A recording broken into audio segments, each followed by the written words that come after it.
I chose to read Pillow of Dreams. It's by Peter Jan Honisberg and illustrated by Tommy Morse. It is published in 1999. One look at Margaret's bunny's special pillow makes her sleepy. She places her head down on that soft, fluffy pillow, and wonderful dreams begin. Um, in one dream, Margaret will never forget, yellow, pink, and blue angel bunnies flew up to the sky. Her very own guardian angel bunny was amongst them. Then was the time that Margaret dreamed of a thirsty moon dipping down to drink from a beautiful lake. The moon must have been thirsty that night, for she didn't stop drinking until sunrise.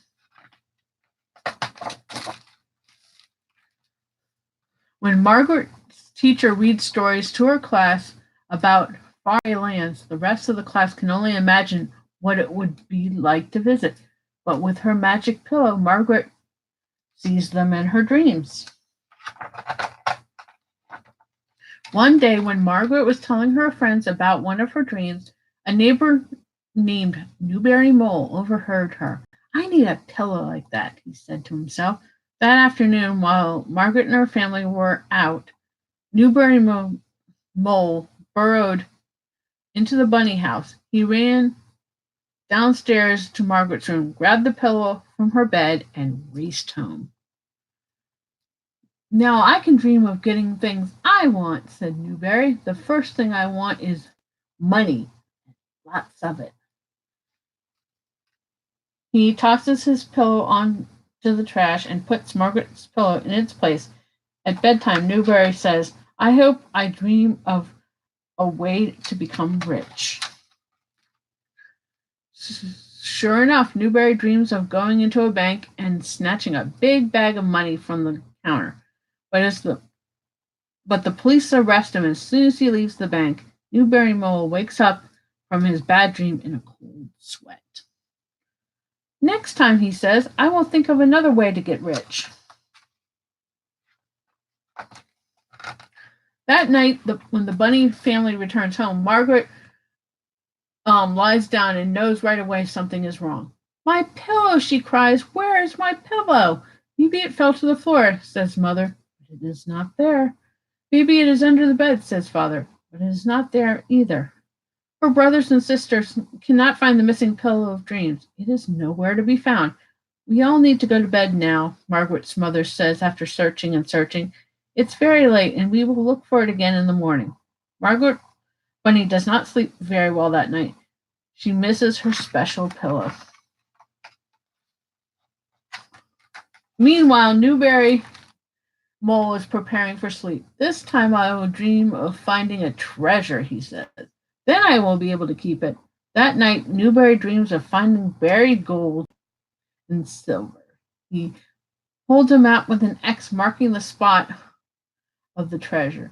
Then he digs and digs. When his shovel hits the treasure chest, he cannot believe his eyes. The chest is filled with gold and silver coins, but he cannot lift the chest because it is too heavy.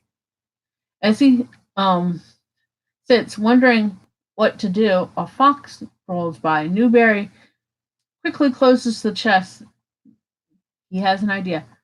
Oh, Mr. Fox, says Newberry, would you mind helping me a hand with this old chest?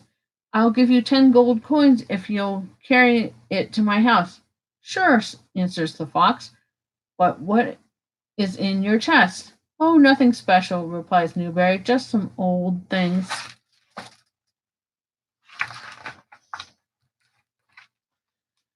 On the way, they pass a den. Do you mind if I stop for a moment to rest? Asks the fox. This is my home. Fine with me, Newberry says, although he is anxious to take his treasure home. While Newberry Mole waits, the fox goes inside. Soon the fox came out with some of his brothers, followed by another brother and another. All 8 of Fox's brothers pick up the treasure and walk away with it.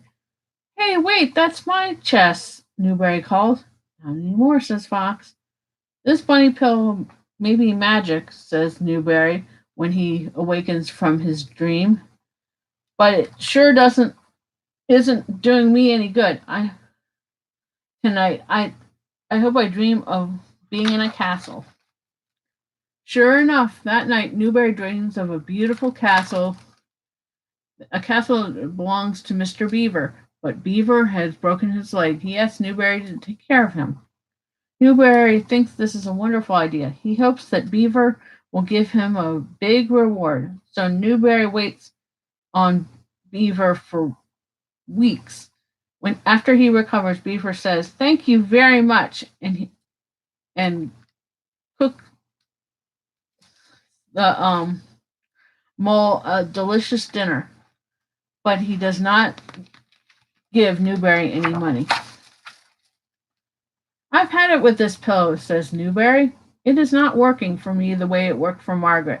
He thinks of how the little bunny is missing her special pillow.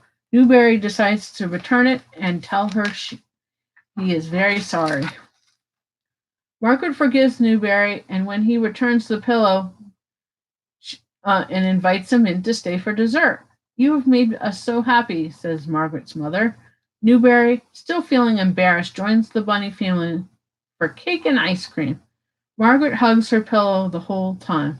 When Newberry rises to leave, Mother Bunny gives him another piece of cake to take home.